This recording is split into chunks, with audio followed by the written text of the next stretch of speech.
Hey y'all, welcome back to Love Letters with Leah, your weekly dose of affectionate connection on the one and only Mike and Juju Smoke Room. I am your host and your friend Leah. Have you ever had a friend, like a best friend of the opposite sex, that you started having feelings for, and maybe you didn't want to disclose those feelings for fear of losing that friendship? Well, this letter tonight comes from a woman who is falling head over heels for her friend. Let's read her letter and talk a little bit more about this. Dear Leah, I've been a loyal listener of your podcast, and I never thought I'd be writing to you myself. But here I am, heart racing as I type these words.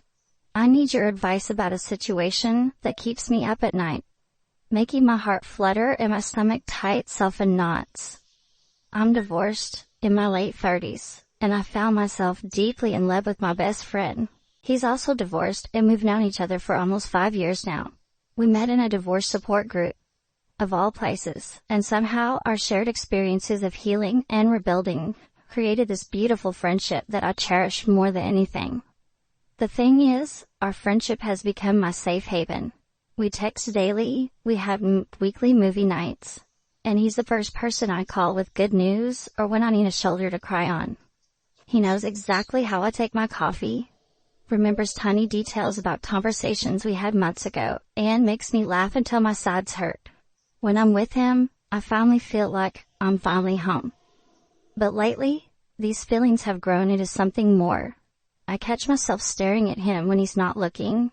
My heart skips a beat when his name appears on my phone, and I find myself making excuses to spend more time with him. The divorce has left me scared of relationships, but with him, he makes me want to take that risk again. Here's my dilemma. I'm terrified of running what we have.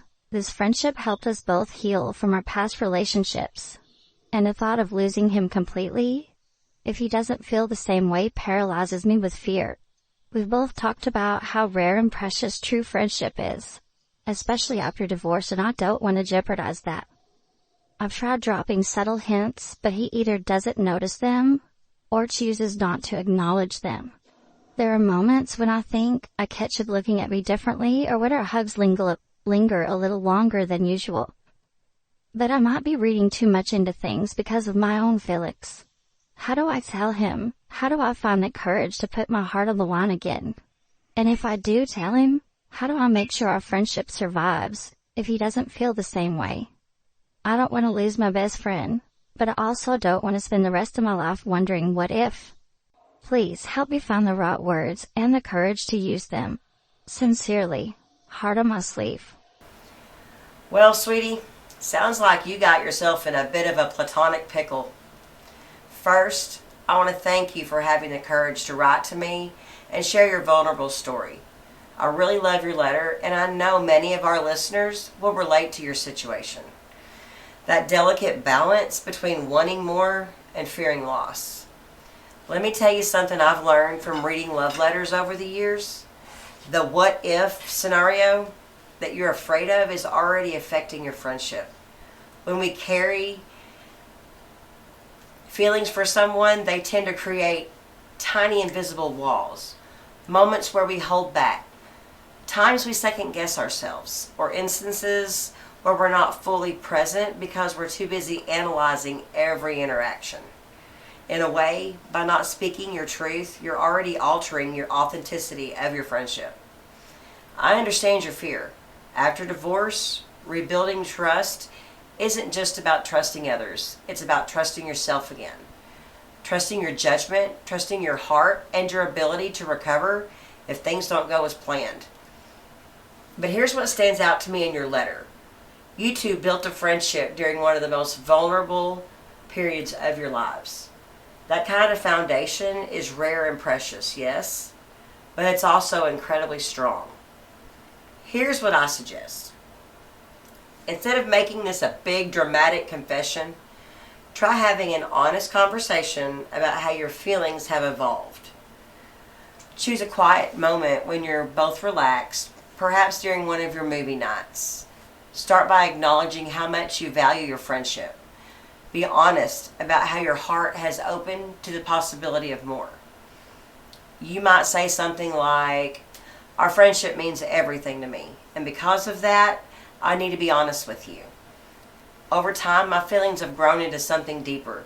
I understand if you don't feel the same way, and your friendship is more important to me than anything else, but I needed you to know.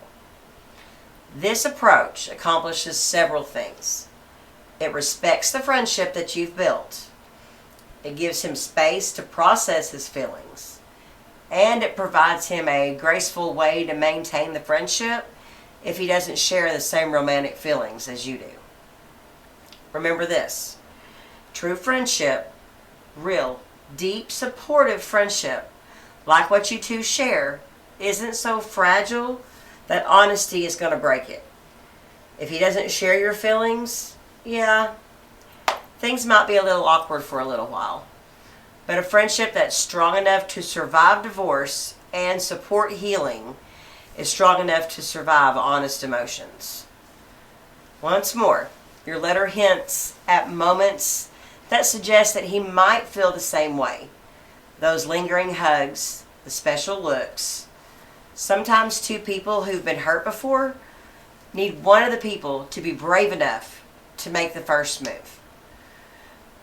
Whatever happens, I want you to know that you're not wrong for the feelings that you feel. Love after divorce is complex and beautiful and scary, and you're handling it with grace and thoughtfulness. Be brave, dear heart. The deepest connections in life often require us to take the biggest risks. I'd really love to hear how this turns out for you. Please write me back and let me know. If there's anyone else out there that's been in this type of situation, leave us some feedback. Let us know how you handled it. Give us some helpful advice. And thank you all for joining me tonight. Remember to always keep the faith glowing, the love letters flowing, and always cherish the love that you're showing. This is Love Letters with Leah, your weekly dose of affectionate connection. Keep spreading the love by hitting the like and the subscribe buttons. And that notification bell, you can go on over to his work and you can park your car in his spot, just so you know when we go live or put out new content. And also be sure to check out our merchandise and our other videos over on our main page, Mike and Juju's Smoke Room. And I'll see you next week for your next Love Infusion.